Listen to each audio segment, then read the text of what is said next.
नमस्कार, स्वागत है आपका ज़े पुरवैया में। मैं हूं सैयद हुसैन और आप देख रहे हैं बड़ी बहस। आज हम बात करेंगे कि क्या विलीन होने के डर से जेडीयू और आरजेडी का विलय होने जा रहा है। विस्तार से करेंगे विलीन से विलय तक पर बड़ी बहस। लोकसभा चुनाव 2014 में आई बीजेपी के सुनामी में छोटी क्षेत्रीय पार्टियां मानो कहीं उड़ गई थी। बातें तो यहां तक होने लगी थी कि बिहार में जेडीयू और आरजेडी जैसी पार्टियां कहीं विलीन न हो जाए। लेकिन विधानसभा उपचुनाव में जेडीयू आरजेडी एक साथ आ खड़ी हुई और कामयाबी भी मिली, जिसके बाद अब यह चर्चा भी जोरों पर है कि जेडीयू और आरजेडी का विलय ही हो जाना चाहिए, यानी विलीन से विलय तक। इसी पर करेंगे आज हम बड़ी बहस।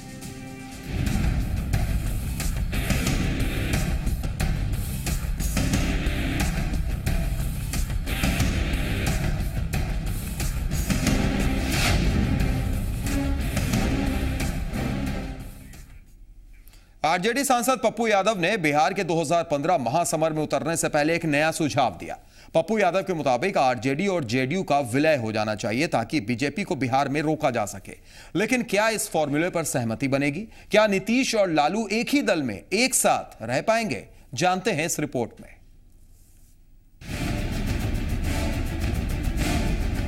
बिहार की राजनीति में महागठबंधन के प्रयोग के बाद 2015 के महासमर में उतरने के लिए आरजेडी सांसद पप्पू यादव ने एक नया फॉर्मूला दिया है। समाजवादी और लोक जनशक्ति जैसी पार्टियों के जरिए संसद पहुंच चुके पप्पू विधानसभा फतह के लिए आरजेडी और जेडीयू के विलय की वकालत कर रहे हैं। यानी जिस विचारधारा की लड़ाई से निकलकर नीतीश और लालू अलग अलग सियासी धारा बने, उस धारा को फिर से जोड़कर जन समर्थन की गंगोत्री बहाने का सपना। ऐसे में दो सवाल अहम हैं। पहला, हर मामले में एक दूसरे से मुख्तलिफ राय की राजनीति करने वाले नीतीश और लालू एक दल में रहेंगे तो नेतृत्व की कमान किसके हाथ में होगी? ये सवाल इसलिए भी क्योंकि बिहार के सपने को अपने सपनों से जोड़कर बिजली और सड़क में सुधार के दावे के साथ नीतीश ने ही लालू के सियासी सफर को बेपटरी कर दिया। इसलिए राजनीति के तराजू में जब साख को तौलने की बात आएगी तो दोनों अपना अपना पलड़ा भारी साबित करने की कोशिश करेंगे। सवाल इसलिए भी उठ रहे हैं क्योंकि विधानसभा उपचुनाव में आरजेडी नेताओं के नीतीश को विकास पुरुष मानने पर जेडीयू सिर्फ धन्यवाद ही देती रही। लालू की सराहना में कभी कसीदे नहीं पढ़े। यानी लालू की सराहना तक तो बात ठीक है, पर सरकार के मुद्दे पर शिकवे पूरी तरह मिटे नहीं। तो क्या यह भी मान लिया जाए कि पप्पू यादव दरअसल दोनों दलों को मंच साझा करने से आगे निकलकर मन से साथ आने की कवायद कर रहे हैं?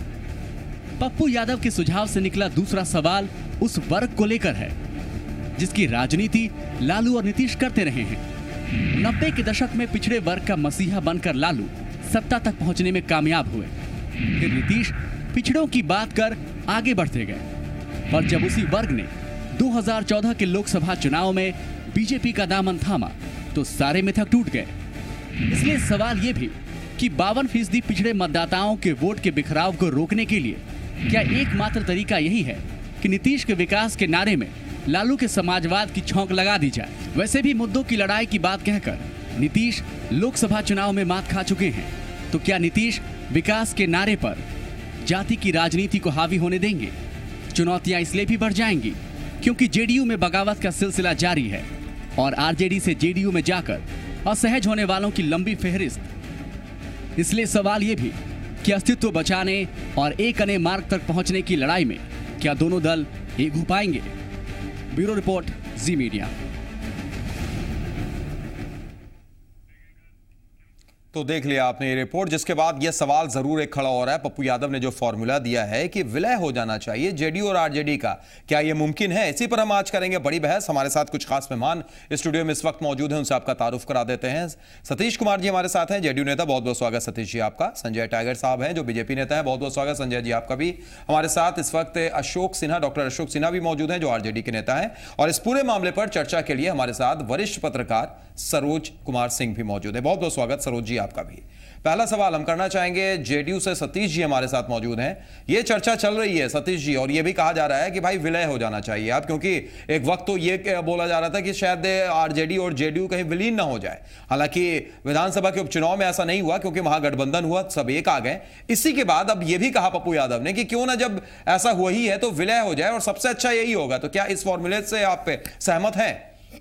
देखिए, राजनीति संभावनाओं का खेल है जी, और महागठबंधन में जनता दल यूनाइटेड है, आरजेडी है और कांग्रेस है, और तीनों दलों के बहुत नेता लोग हैं, अपने अपने विचार को रखते हैं जी।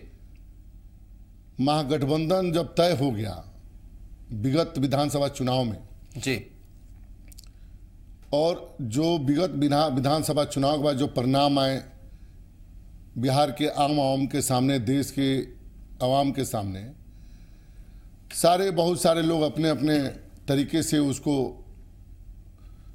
एक पैमाना के रूप में उसका आकलन किया जी। अब पप्पू यादव जी ने किस आकलन के तहत विलय की बात कही है, और राजनीति में मैं मानता हूं आकलन तो बिल्कुल साफ है, वही आप ही का आकलन, वही 45 और 40% वाला आकलन। क्या सतीश जी, आकलन तो बिल्कुल साफ है, वही 45-40% वाला जो आपका भी आकलन था। जिस चीज को आप लोग कह रहे थे कि जो वोट प्रतिशत है वो एक हो जाएगा तो बीजेपी को हम रोक सकते हैं महागठबंधन में, वही आकलन उनका भी है कि आरजेडी और जेडीयू अब तो गठबंधन के साथ क्यों लड़े, सब एक हो जाए, विलय ही हो जाए। देखिए, वो उनका पर्सनल अपना विचार है जी, आपने इत्तेफाक और जो इत्तेफाक रखने का सवाल इसलिए नहीं है जी कि राष्ट्रीय जनता दल के एकमात्र नेता हैं लालू प्रसाद यादव और हमारे पार्टी के नेता हैं राष्ट्रीय अध्यक्ष शरद यादव जी और प्रदेश के वशिष्ठ बाबू हैं जी, और नेता हम लोग के अभिभावक नीतीश जी हैं जी। ये लोग बैठ करके जिस चीज को तय करेंगे जी उस पर हम लोग चलेंगे। चलिए, गुड़ खाएंगे, गुलगुले से परहेज है, भले ही संभावनाओं में आप देख रहे हैं, लेकिन ये खुलकर नहीं कह रहे हैं कि यहां पर विलय होना चाहिए। आपसे हम सवाल करना चाहेंगे अशोक जी, पप्पू यादव आपके ही पार्टी के सांसद जिन्होंने ये बात खुलकर कही, लेकिन ये बात पप्पू यादव ने खुलकर बोल दी, पर आरजेडी को या जेडीयू को एक्सेप्ट करने में क्यों प्रॉब्लम हो रही है? पहले तो हम ये बता दें आपको कि पप्पू यादव जी एक सांसद हैं जी। सांसद अपने आप में एक बड़ा फोरम है जी, आरजेडी के नेता भी। उसके लिए कोई जरूरत नहीं है कि किसी पार्टी में के दायरे में वो बंधा रहे। निर्दलीय भी सांसद होते हैं और फिलहाल तो आरजेडी का टैगलाइन लेकर ही है वो। तो ये मैं आपको एक प्रवक्ता के रूप में, आधिकारिक प्रवक्ता के रूप में एक आधिकारिक इस बात को खंडन करता है जी। मैं खंडन करता हूं ये आदरणीय सांसद का एक। ये खंडन आप मेरी बातों का कर रहे हैं या पप्पू यादव की बातों का कर रहे हैं? पप्पू यादव जी के सलाह का जो आप इशू बनाए हैं जी, इसको हम लोग खारिज करते हैं। राष्ट्रीय जनता दल एक सिरे से खारिज करती है जी। ये उनका अपना व्यक्तिगत विचार है। और तो ये क्या प्रॉब्लम है कि आप लोग गठबंधन की अगर बात कर रहे हैं तो गठबंधन में हम रहेंगे, हम वोट प्रतिशत भी देखेंगे, लेकिन जब विलय की बात आ रही है, पप्पू यादव की बात को भी आप खंडन कर दिया, सतीश जी भी कह रहे हैं कि नहीं ऐसा नहीं हो सकता है, यानी गुड़ खा रहे हैं, गुलगुले से परहेज क्यों है अशोक जी? ये सैयद साहब जी, आप लगता है कि आप पप्पू जी की बातें कम कर रहे हैं जी। आप अपनी मीडिया की बातें नहीं, मैं अपनी बात नहीं कर रहा हूं, जो पप्पू यादव ने बात बोली उसी बात को मैं थोड़ा सा आगे बढ़ा रहा हूं, उसी चीज को आगे बढ़ा रहा हूं। मैं ये क्लियर कर दूं जी कि 90 के दशक से हमारा राष्ट्रीय जनता दल का कांग्रेस के साथ अलायंस चलते रहा है जी, और बहुत सक्सेसफुल अलायंस चलते रहा है। अब दोनों पार्टियां जिसके अपने अस्तित्व हैं, हम ये मानते हैं कि राष्ट्रीय जनता दल बिहार की एक छोटी पार्टी नहीं है। उन्होंने स्टेटमेंट दिया है छोटी पार्टियों। राष्ट्रीय जनता दल बिहार राज्य स्तर पे जेडीयू और आरजेडी का विलय हो जाना चाहिए, वो पूरा बयान भी हम सुनाएंगे अशोक जी, वो बयान भी, एग्जैक्ट बयान जो पप्पू यादव ने बोला है वो भी हम कुछ देर में आपको सुनाएंगे, बेफिक्र रहिए। तो वो उनका अपना ओपिनियन हो सकता है जी। राष्ट्रीय जनता दल का चलिए, वो उनका दूर तक ये ओपिनियन नहीं है। ये बड़ी अच्छी बात होती है, किसी भी पार्टी के नेता ने कुछ बोल दिया, बाद में ये कह दिया गया कि वो व्यक्तिगत बात है, पार्टी फोरम से नहीं है। संजय टाइगर साहब, आपसे ये सवाल हम करना चाहेंगे, ये बात आपने देखी, सतीश जी की भी बात आपने सुन ली, आपने अशोक सिन्हा साहब की भी बात सुन ली, कहीं ना कहीं देखा जाए गठबंधन करने के लिए तैयार है, उस वक्त आप पूरा समीकरण भी निकालते हैं, जोड़ तोड़ भी करते हैं, 45 और 40% की भी बात करते हैं, लेकिन जब सुझाव की बात आती है, फॉर्मूले की बात आती है, विलय होने की बात आती है, तो आप डर भी जाते हैं। ये डर क्यों है टाइगर साहब? ये मरता क्या नहीं करता जी। दरअसल लोकसभा के चुनाव परिणाम ने जनता दल और राष्ट्रीय जनता दल को इतना विचलित कर दिया कि दोनों परस्पर विरोधी 17 सालों से 18 सालों से नीतीश कुमार जिस लालू यादव को जंगल राज का पर्याय मानते थे, बाद में उन्होंने सुधार किया कि मैं आतंक राज कहता था, उस आतंक राज कायम करने वालों से हाथ मिला लिया। कहीं न कहीं अस्तित्व खतरे में था। हालांकि जंगल राज के बाद से तो मुकर गए लेकिन बकरे की माँ कब तक खैर मनाएगी, और ये कोई पहली बार नहीं हुआ है।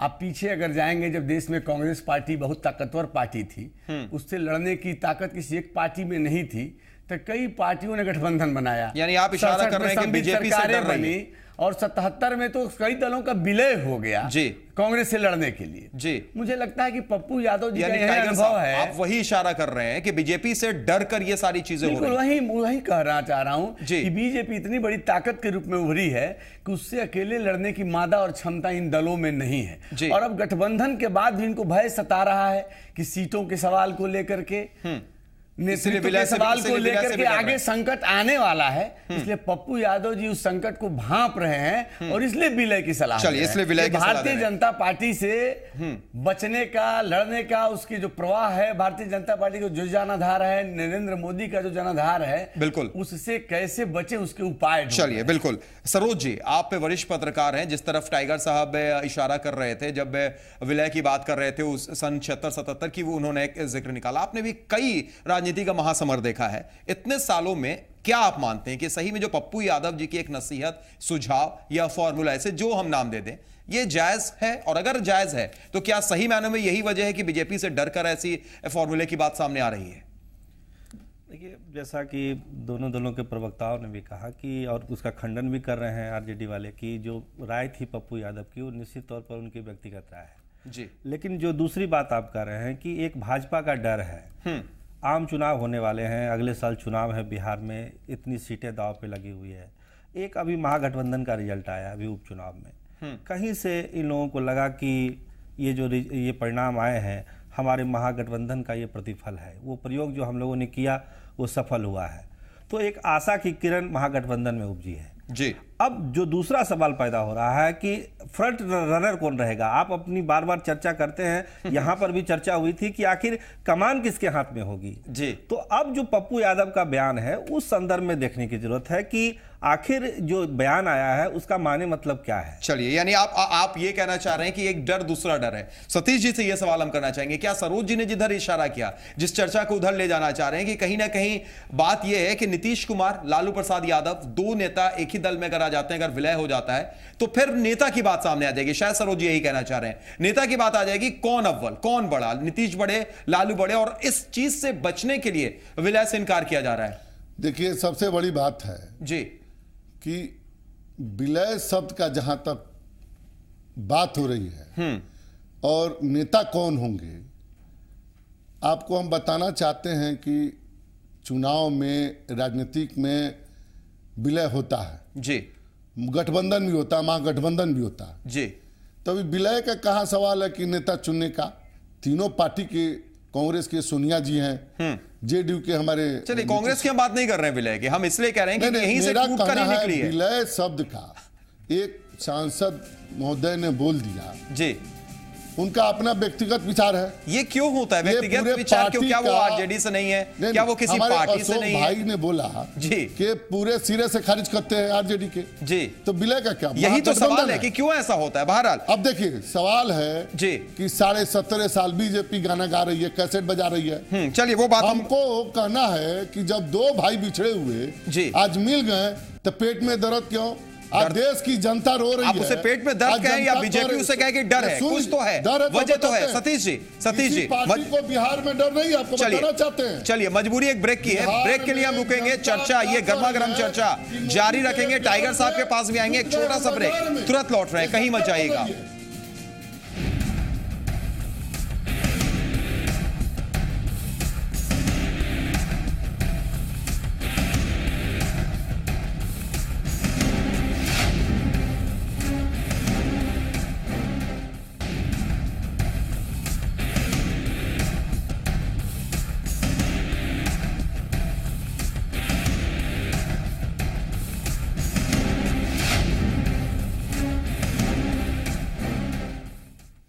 जी हाँ, विलीन से विलय तक। ब्रेक के बाद स्वागत है। बड़ी बहस में लगातार हम चर्चा कर रहे हैं कि किस तरीके से एक वक्त डर यह था कि कहीं जेडीयू और आरजेडी जैसी पार्टियां विलीन न हो जाएं, जो सुनामी आई थी बीजेपी के। लेकिन विधानसभा के उपचुनाव में यह मिथक टूटा जब एक हुआ, महागठबंधन हो गया, जेडीयू और आरजेडी एक हो गई। लेकिन उसके बाद अब एक नया फॉर्मूला की बात दे दी पप्पू यादव ने, आरजेडी सांसद, और कह दिया कि विलय हो जाना चाहिए, गठबंधन वगैरह नहीं, विलय ही हो जाए आरजेडी और जेडीयू का, यह सबसे अच्छी चीज होगी। इसी पर हम चर्चा कर रहे हैं। खास मेहमान स्टूडियो में इस वक्त हमारे साथ मौजूद हैं। जेडीयू से सतीश जी हैं, संजय टाइगर साहब बीजेपी से हैं, अशोक जी आरजेडी से हैं, और हमारे साथ वरिष्ठ पत्रकार सरोज जी भी जुड़े हुए हैं। ब्रेक से पहले सतीश जी ने साफ तौर पर इनकार किया था कि नहीं, विलय हो ही नहीं सकता है, जिस पर सरोज जी ने एक बात कही थी कि कहीं ना कहीं पार्टी को एक ये भी डर है कि दो बड़े नाम लालू यादव और नीतीश कुमार एक साथ एक दल में रहेंगे, फिर कौन किसका नेता होगा, शायद इस बात का एक डर है। क्यों अशोक जी, कहीं ये भी तो नहीं है कि लालू यादव, नीतीश कुमार, फिर वहां पर फिर एक घमासान, पता चला फिर पार्टी टूटी, इसलिए विलय की कोई सवाल ही नहीं है, गठबंधन ही पर रहा जाए?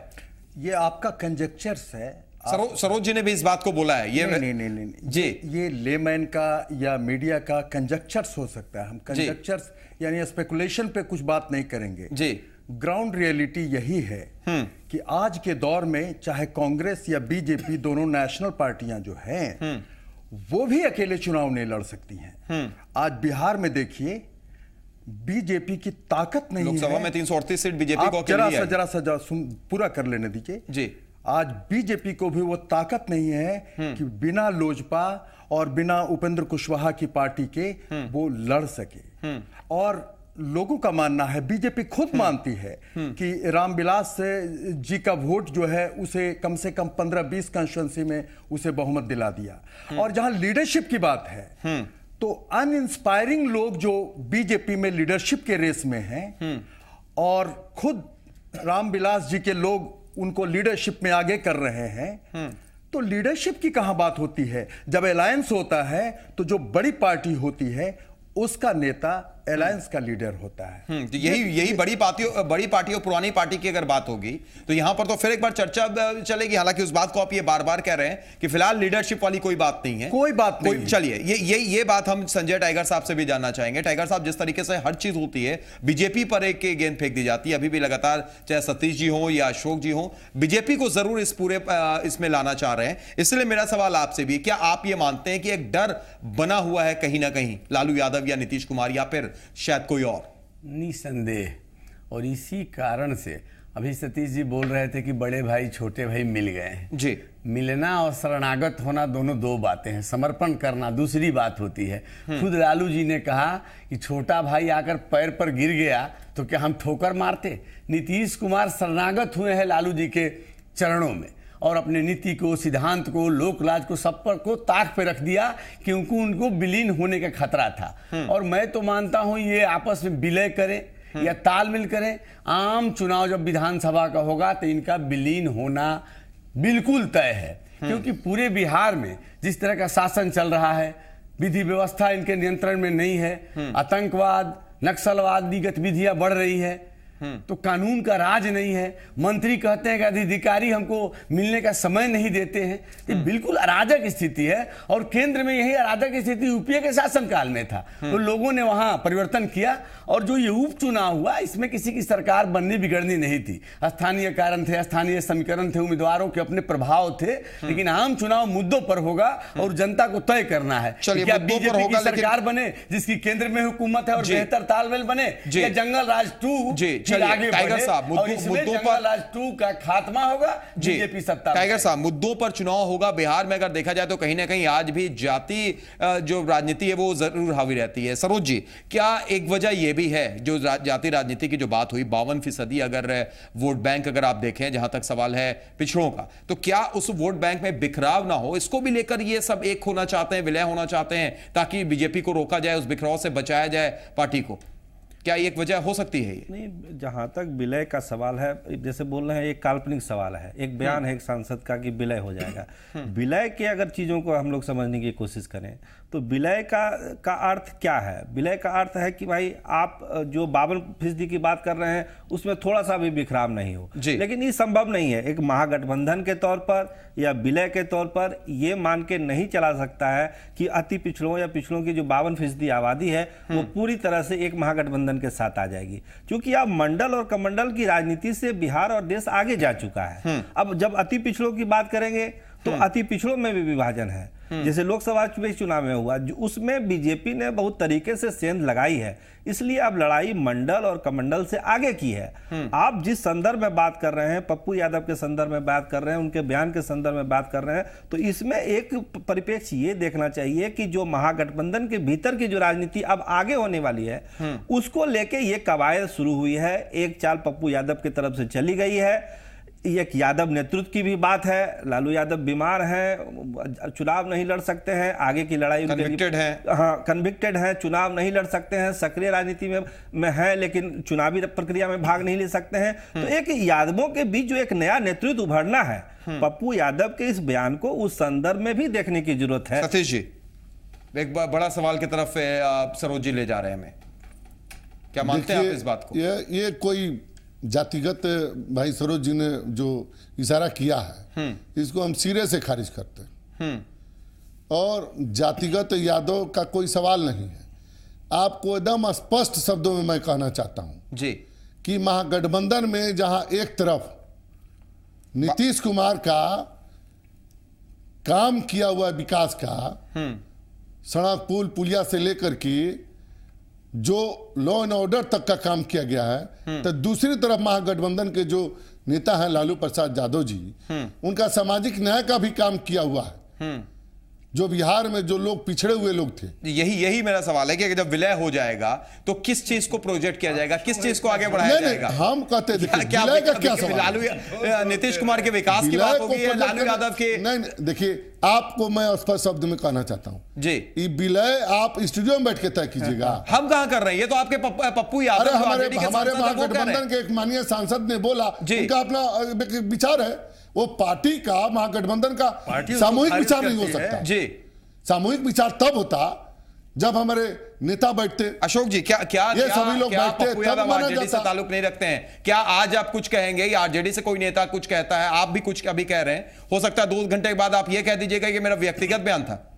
ये आप, मैं कहां कह रहा हूं इस बात को जी, कि राष्ट्रीय जनता दल के वो सम्मानित सांसद हैं, बिल्कुल, लेकिन न वो विलय के बारे में पैराफेरनेलिया के लिए वो अधिकृत किए गए थे, न कोई वैसा माहौल था। वो ऑफ द कफ एक रिमार्क था जिसको लगता है कि कुछ बीजेपी वाले लोग और कुछ मीडिया वाले लोग उसे हाईलाइट कर दिए। इतना छोटा सा बयान था ये, हम लोग उसको हाईलाइट कर दिया। मतलब व्यक्तिगत बयान था, मैं छोटा बड़ा नहीं कह रहा हूं, ये व्यक्तिगत बयान था। अगर वही विलय की बात होती तो आज सुशील मोदी जी का जो इतना ये फजीहत हो रहा है बीजेपी में, आज सीधे रामविलास जी को लीडर। उस बयान को बीजेपी ने बढ़ा दिया और मीडिया ने उसको दिखा दिया। टाइगर साहब, इनको तो बीजेपी का भय इतना सता रहा है, कुछ भी हो जाए उसमें बीजेपी का हाथ, आज आंधी आ जाए तो उसमें भारतीय जनता पार्टी, इसलिए कि बीजेपी मान रही है। जी, बीजेपी तो ये मानने के बिना हो चुका ये भी मानने के बिना न करे,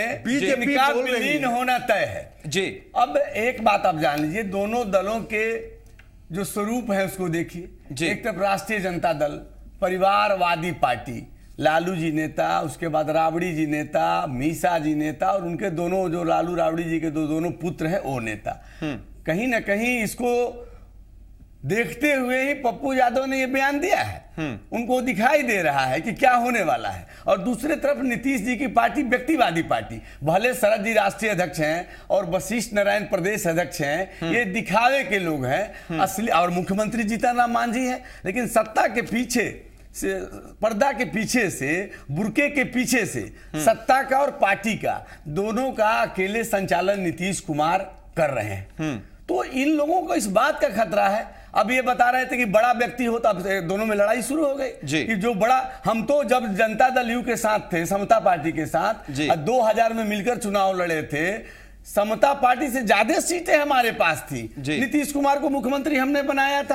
तो ये आपके सहमति पर डिपेंड करता है, लेकिन आपके भी सहमति नहीं होने वाला है। व्यक्तिवादी मंच तो साझा हो गया, लेकिन लगता है कि मंच कोई विचारधारा नहीं है, सिर्फ किसी तरह अपने अस्तित्व को बचाए रखने की लड़ाई है। विचारधारा नहीं है सरोज जी, ऐसा लगता है मंच तो साझा हो गया, चाहे वो नीतीश कुमार हो, लालू यादव हो, लेकिन मन साथ में नहीं है, मन अभी भी साथ में नहीं है। इसी वजह से विलय से भी पीछे हटने की कोशिश हो रही है। मन साथ होना ही नहीं है, एक जाति मन साथ कैसे होगा? रामविलास जी साथ हैं बीजेपी के, क्या साथ का सवाल क्या नहीं बात है। करते हैं? बात यहाँ हो रही है कि आखिर महागठबंधन भी साथ रखे हुए इलेक्ट्रिकल अलायंस होता है। जब लेकिन बीजेपी लोजपा की तरफ से ये भी बयान नहीं आया कि बीजेपी में विलय हो जाना चाहिए। ये बयान अभी तक आया नहीं है, इसको भी अशोक जी आ जाएगा। पार्टी कहाँ कर रही है? सब्र कीजिए, आ जाएगा समय। अगर कोई बयान आता उसे पार्टी से नहीं जोड़कर आप व्यक्तिगत दे देते हैं। सरोज जी, क्या ये माना जाए? सैयद साहब, मैं बार बार कह रहा हूं इस नेशनल चैनल से कि राष्ट्रीय जनता दल इस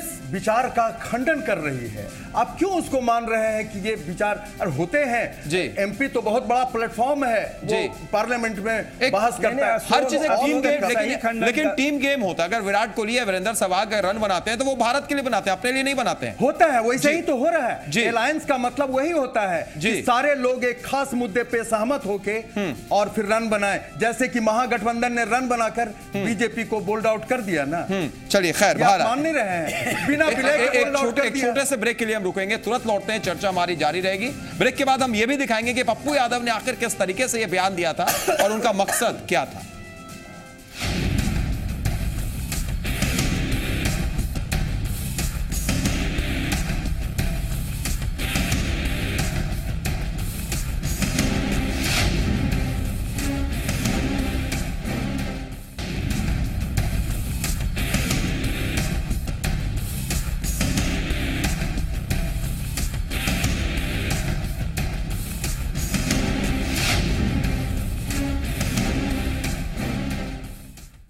विलीन से विलय तक ब्रेक के बाद स्वागत है। लगातार चर्चा जारी है। ब्रेक से पहले सतीश जी ने सीधे तौर पर खंडन किया था टाइगर साहब के उस बयान का कि कहीं भी डर नहीं रही है बीजेपी से, ना जेडीयू ना आरजेडी। लेकिन फिर भी एक सवाल बना हुआ है टाइगर साहब, हम आपके पास आना चाह रहे हैं कि अगर डर नहीं रही है तो फिर पप्पू यादव ये क्या कहना चाह रहे हैं, क्यों कहना चाह रहे हैं, क्यों विलय की बात कर रहे हैं, मकसद क्या है? फिर देखिए, ये बीजेपी से डरे ना डरे, जनता इनसे जरूर डर रही है। जंगल राज 2 की वापसी से मेरा कंठ सूखे न सूखे, जनता का खून जरूर सूख रहा है कि वो सत्ता में आ गए, महागठबंधन में शामिल हो गए।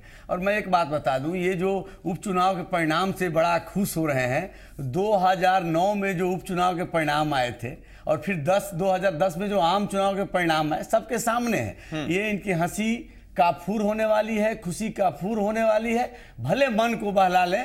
किसी ने कहा है कि एक पंडित ने कहा कि ये साल अच्छा है, दिल को बहलाने का गाली बेख्याल अच्छा है। दिल को चुनाव का परिणाम से बहला ले। आम चुनाव का परिणाम इनके खिलाफ जाने वाला है, भारतीय जनता पार्टी के पक्ष में जाने वाला है और इनकी हंसी और खुशी दोनों का फूर होने वाली है। अशोक जी, 2014 के चुनाव के बाद सारी पार्टियों पे असर पड़ गया उसके परिणाम से, लेकिन सबसे ज्यादा किसी पार्टी पे प्रभाव पड़ा तो वो है भारतीय जनता पार्टी। इसलिए कि मोदी जो हैं वो भारतीय जनता पार्टी के बैनर तले आए थे।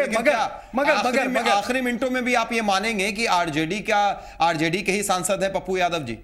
नहीं, वो तो है ही, लेकिन बयान उनका नहीं है। बयान उनका निजी है, ये आरजेडी का बयान नहीं है जी। ये मैं कह रहा हूं जी। और मैं ये भी कह रहा हूं कि बीजेपी इसको तुल इसलिए दे रही है कि वो महागठबंधन के स्ट्रगल से और परिणाम से वो पूरी तरह से वो विचलित हो गई है, इसीलिए कभी विलीन कभी विलय की बात करती है। वक्त की मजबूरी है। हमें लगता है कि भारतीय जनता पार्टी खुद विलीन हो गई है। अब मोदी पार्टी में अब तो मौका देना पड़ेगा टाइगर साहब को। मैं बता देना चाहता हूं और कहना चाहता हूं जी, इस समय जो मैं बात बोल रहा हूं इसको आने वाले दिनों में भी आज इस बात को आप बोलेंगे। बिहार में महागठबंधन जिस तरह से आविष्कार किया है, ये आने वाले दिनों में पूरे भारत में, तो यही तो पप्पू यादव बोल रहे हैं। प्रयोग को आप विलय में तब्दील कर दीजिए। महागठबंधन और विलय दो शब्द हैं। को आप विलय में तब्दील कर दीजिए। विलय में तब्दील का कहां सवाल? तो फिर गुरखा और गुलगुले से परहेज, यही खिलाफ नहीं है। आप समझिए पहले बात, आप पहले बात समझिए। कैसे समझे? विलय और गठबंधन, जब हम गठबंधन करेंगे विलय नहीं करेंगे। विलय से त्रास है, दो शब्द है। गुड़ खाएंगे, गुलगुले से परहेज करेंगे। अंतिम प्रतिक्रिया आपकी। सरोज जी, ये विलय हो, मौका दीजिए। सरोज जी को बोलने का मौका दीजिए, वक्त नहीं हमारे पास। जान लीजिए एक शब्द, वो कि आज चलिए इस तरह से सरोज जी बोलिए। विलय वाली बात पप्पू यादव ने भी जो अपना बयान दिया होगा, उनकी भी मंशा नहीं होगी कि पार्टियों का विलय हो, क्योंकि जो जितना वोट विलय में आना है उतना ही वोट महागठबंधन में आना है। तो निश्चित तौर पर मंशा दूसरी है और इसको देखना है कि पप्पू यादव अपने चाल में कितने सफल होते हैं, क्योंकि जितना वोट महागठबंधन का है उतना ही वोट विलय के बाद भी आना है। जी हो जाएगा। बिल्कुल 15 सेकंड में टाइगर साहब, सिर्फ 15 सेकंड। ये विलय करे या गठबंधन करे, ये दोनों के चेहरा को बिहार के जनता ने देखा है। ये चाल चरित्र और चेहरा जब तक ठीक नहीं करेंगे। चलिए बहुत बहुत शुक्रिया, चलिए बहुत बहुत शुक्रिया आप तमाम लोगों का। सतीश साहब आपका भी शुक्रिया, टाइगर साहब आपका भी शुक्रिया, सरोज जी आपका भी शुक्रिया और अशोक सिन्हा साहब आपका भी बहुत बहुत शुक्रिया। आप तमाम दर्शकों का भी शुक्रिया। तो बड़ी बहस में आज के लिए इतना ही। देखना यही है कि विलीन होने वाली आरजेडी और जेडीयू जो इल्जाम लगा था, जो संकेत बताए जा रहे थे, क्या विलय होगा या नहीं, पप्पू यादव का फॉर्मूला काम आएगा या नहीं। दीजिए इजाजत, नमस्कार।